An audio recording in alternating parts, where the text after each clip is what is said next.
안녕하세요. 오늘의 집 공간 디자이너 혜리입니다. 여러분은 첫 자취를 시작했던 때를 어떻게 기억하시나요? 오늘 앉아서 책상 속으로 9번째 이야기는 인생 2막의 시작이라고도 할 수 있는 사회초년생의 원룸을 새롭게 바꿔드리려고 합니다. 책상뿐만 아니라 수납과 공간 분리까지 무한한 가능성을 가진 데스커의 이야기, 지금 시작합니다. 간단하게 자기소개만 부탁드릴게요. 네, 안녕하세요. 저 이번에 취업한 지 반년 된 양태현입니다. 혹시 어느 쪽 취업하셨어요? 저는 게임업계 UX UI 직군으로 하고 있어요. 그럼 약간 그래픽 디자인 같은 거 하시는 거예요? 네네, 맞아요. 그럼 이 집을 구하게 되신 이유가 따로 있을까요? 일단은 회사랑 가까운 것도 한몫했고요. 지하철역이랑 가까운 것도 있었고, 그리고 채광이 잘 드는 게 저는 가장 좋아서 이 집을 골랐습니다. 약간 사회초년생들이 많이 사는 원룸 느낌인 것 같아요. 딱 구조가 좀 전형적인 구조죠. 그럼 집을 구할 때는 좀 여러 군데 많이 돌아보지 않으셨어요? 네, 한 5군데 정도 근처에서 본 것 같아요. 그 중에서도 이 집을 선택한 이유가 따로 있나요? 제가 봤던 방들이 다 팔려서 오기도 했고, 그리고 여기가 창이 가장 커가지고 골랐습니다. 원룸치고 창이 엄청 크네요. 여기는 커튼이나 블라인드 하기도 되게 애매하네요. 너무 길어서. 근데 이 회사도 게임 UX 디자이너이신데 집에서도 작업을 이렇게 하시는 거예요? 네, 게임하는 거 외에도 지인들이랑 게임 만들거나 그래픽 작업하거나 거의 하루 대부분을 이 앞에서 보내는 것 같아요. 그럼 집에서 또 하시는 것들이 있나요? 또 제가 요리를 해서 먹는 거를 되게 좋아하는 편이에요. 공간이 좀 좁다 보니까 그런 수납 공간이나 조리대가 있으면 좋겠는데 그게 없어서 식탁도 없고 해가지고 지금은 이렇게 밥상을 바닥에 펼쳐가지고 먹고 있습니다. 공간 개선이 더 필요한 부분이 있을까요? 수납 공간이 좀 더 있으면 좋겠어요. 제가 옷이 많은 편은 아니어서 붙박이장에 옷을 넣는 건 괜찮은데 약간 잡동사니 같은 게 좀 들어갈 공간이 필요해서 늘렸으면 좋겠습니다. 그리고 공간물이도 좀 됐으면 좋겠는데요. 현관이 따로 없다 보니까 잠잘 때 이렇게 구분이 안 돼서 바로 보이는 게 조금 마음에 걸려요. 그리고 이런 책상 공간이랑 요리 공간도 같이 좀 구분이 됐으면 좋겠습니다. 책상 공간, 요리 공간을 따로 구분하고 싶으신 이유가 있을까요? 구분이 안 되면은 제가 청소나 정리를 못 할 것 같아가지고요. 요리 재료들이 막 책상에 올라가기도 하고. 그럼 혹시 원하시는 컨셉이나 그런 것도 있나요? 약간 숲 같은 느낌을 좋아하는 편이에요. 짙은 우드톤이랑 딥그린 컬러를 좀 좋아하는 편이고 약간 한국적인 오브제도 같이 들어가 있으면 좋을 것 같습니다. 알겠습니다. 그러면 한번 태연님께서 원하시는 부분 잘 반영해서 예쁘게 꾸며볼게요. 네, 감사합니다. 태연님은 우선 더 넓고 쾌적해진 책상 공간, 그리고 요리와 식사를 할 수 있는 공간을 원하셨는데요. 우선 책상의 사이즈를 더 키우기 위해서 책상은 창가 쪽에 배치하고 수납을 위해 사이드에 책장과 수납장을 둘 건데 주방과 화장실, 붙박이장 위치를 고려하다 보니 침대의 위치는 이쪽에 배치될 수밖에 없을 것 같아요.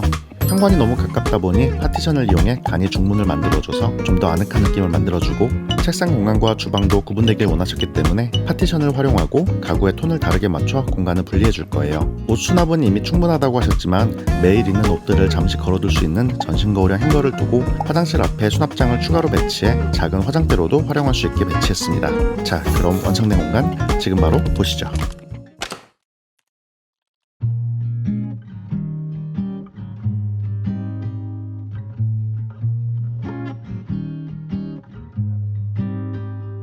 우선 현관에는 아치형 창이 나 있는 파티션과 가리개 커튼을 활용해 간이 중문을 만들어 드렸습니다. 압축봉은 거치 부속을 이용해 튼튼하게 고정해 드렸어요. 중문 안쪽에는 숲속 느낌의 가리개 커튼으로 작은 창을 꾸며주고 방 안쪽과 분리시켜 분리수거함도 배치해 주었습니다. 침대는 기존에 사용하고 계시던 침대를 그대로 활용하고 색이 잘 맞지 않았던 그린톤 베딩을 새롭게 꾸며드렸어요. 단색이 아닌 스트라이프 패턴으로 구성해 좀 더 세련된 느낌을 주었습니다. 침대 맞은편 화장실 입구 옆에는 데스커의 도어형 철제 책장을 두었어요. 아래에는 다양한 짐들을 수납할 수 있고 오픈된 칸에는 수건 박스를 배치했습니다. 맨 윗선반은 작은 화장대 공간으로도 활용할 수 있도록 해드렸고 조명도 함께 배치해 공간을 밝혔어요. 코너에는 전신 거울형 행거를 두어서 자주 입는 옷들을 걸어두도록 했습니다. 이제 책상 공간을 살펴볼까요? 책상은 데스커의 컴퓨터 데스크를 놓아드렸습니다. 기존보다 훨씬 더 넓어지고 깊어진 사이즈로 배치해 쾌적한 책상 공간으로 만들어드렸어요. 깊은 숲속 분위기를 좋아하는 태연님의 취향에 맞춰 모던 아카시아 색상으로 골랐는데 차분하고 중후한 분위기를 내고 싶은 분들께 추천드리는 컬러예요. 책상 뒤쪽에는 폭이 넉넉한 배선 트레이가 있어 다양한 플러그를 편리하게 관리할 수 있고, 배선 트레이 아래 중앙 홀이 넓어 듀얼 모니터암도 걸리는 부분 없이 설치가 편리해요. 멀티탭 전선은 케이블 홀더와 케이블 클립을 활용해 바닥면에 선이 지저분하게 내려오지 않도록 깔끔하게 정리했습니다. 데스크 위에는 그레이 컬러의 펠트 데스크 매트를 깔아 우드톤 분위기를 조금 더 부드럽게 만들어주고 모니터암을 활용한 만큼 모니터 아래 공간까지 넓어 태블릿을 사용하는 태연님의 작업 공간이 더 쾌적해졌어요. 모니터 양 옆에는 오래된 PC 스피커 대신 스테레오 스피커를 두고 데스크 조명으로는 모니터 바를 설치해드렸습니다. 키보드는 이번에 아우라에서 새롭게 출시한 풀배열 키보드를 놓아드렸어요. LCD 화면과 노브가 있어 다양하게 커스터마이징과 컨트롤이 더 편리해졌죠. 가장 인기가 좋은 경액축으로 골라 묵직한 타건 소리가 공간과 잘 어울려요. 마우스는 버티컬 마우스로 교체해드렸는데 키보드처럼 LCD 화면과 노브가 있어 한 손으로 다양한 작업들을 컨트롤할 수 있는 제품이에요. 의자는 공간과 잘 어울리도록 블랙 컬러의 데스크 올라운드 체어로 교체해드렸습니다. 데스크 체어에 꼭 필요한 기능들만 담아 합리적인 가격과 디자인으로 심플하고 부드러운 느낌이 드는 제품이에요.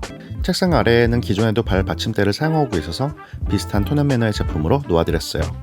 책상 오른쪽에는 철제 책장을 오픈형과 도어형 하나씩 나란히 배치해 수납 공간을 넉넉히 챙겨드렸습니다. 자잘한 데스크 용품들은 멀티 오거나이저와 패브릭 수납 박스에 담아 정리해드리고 도어형 수납장에는 가리고 싶은 다양한 물건들을 깔끔하게 정리해둘 수 있어요.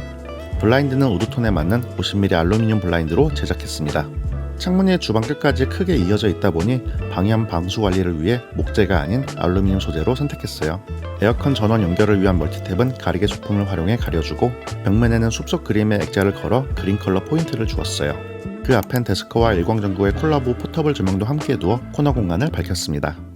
책상 왼쪽은 이제 요리와 식사를 위한 주방 공간인데 책상 공간과 깔끔한 분리를 원하셔서 새롭게 출시한 파티션을 활용해 공간을 구분해 주었어요. 화이트와 블랙 두 가지 모델이 있는데 템바 무늬의 은은한 텍스처가 모던한 느낌이 들어요. 앉았을 때 적당히 시선이 가려지는 낮은 높이와 일어서서도 시선을 가릴 수 있는 높은 높이 두 가지 높이로 구성되어 있어 집중이 필요한 스터디 공간을 만들거나 특히 요즘 집에서 개인 사업을 하는 1인 사업자분들도 많은 만큼 방 한 켠을 파티션으로 구분해주면 집 안에 나만의 공유 오피스가 만들어진 느낌이 들 거예요. 파티션을 일자로 배치할 때에는 안정대를 활용해 세워둘 수 있고 커넥터를 활용하면 더 다양한 구성이 가능해요. 파티션 위에 양면 자석보드 액세서리를 더하면 다양한 마그넷 용품들도 붙여둘 수 있습니다. 파티션 너머 주방 공간에는 3단 철제 선반장을 활용해 시크한 분위기로 블랙 컬러로 꾸며드렸습니다. 하부에는 다양한 주방 가재나 식료품 등을 수납할 수 있고 선반 위에 배송률이 있어 편리하게 전원 연결을 할 수 있는데요. 여기에는 전기포트와 가지고 계신 다양한 주류를 진열하고 조명을 켜 미니 홈바 분위기로 꾸며드렸습니다. 선반장갑 남는 공간엔 블랙 원형 테이블을 배치해서 이동도 간편하고 혼자서도 친구들을 초대해서도 함께 식사할 수 있는 공간으로 만들어드렸어요. 공간을 최대한 활용하기 위해 겹쳐 쌓아 보관할 수 있는 스툴도 배치해드렸습니다. 오늘의 집 구독! 사회로 한 걸음 나아갈 사회 초년생의 방을 꾸며본 오늘의 이야기 재밌게 보셨나요? 새롭게 독립을 시작하는 많은 분들이 한 번쯤 거쳐가는 원룸이라는 공간을 나에게 꼭 맞는 새로운 공간으로 꾸미는데 좋은 영감이 되었길 바랍니다. 오늘도 영상 공개와 함께 데스커를 특별한 가격에 만나볼 수 있는 기획전을 열어드렸으니 데스커 제품 구매로 고민하는 분들이라면 이번 기회를 꼭 잡아보시길 바랍니다. 앉아서 책상 속으로 이벤트를 통해 오늘 태연님 이야기까지 총 9분의 사연자를 소개해드렸는데요.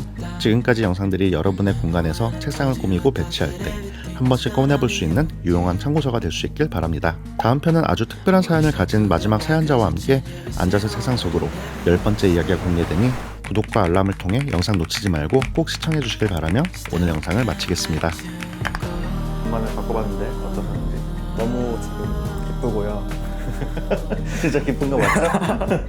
수납 공간이 확실히 많이 늘어나가지고 세계적으로 정리하면서 살아야겠다 하고 생각이 좀 바뀐 것도 있습니다. 확실히 책상 넓어지니까 너무 편해요. 작업할 때 훨씬 편하게 덜 아프게 오래 할 수 있을 것 같습니다.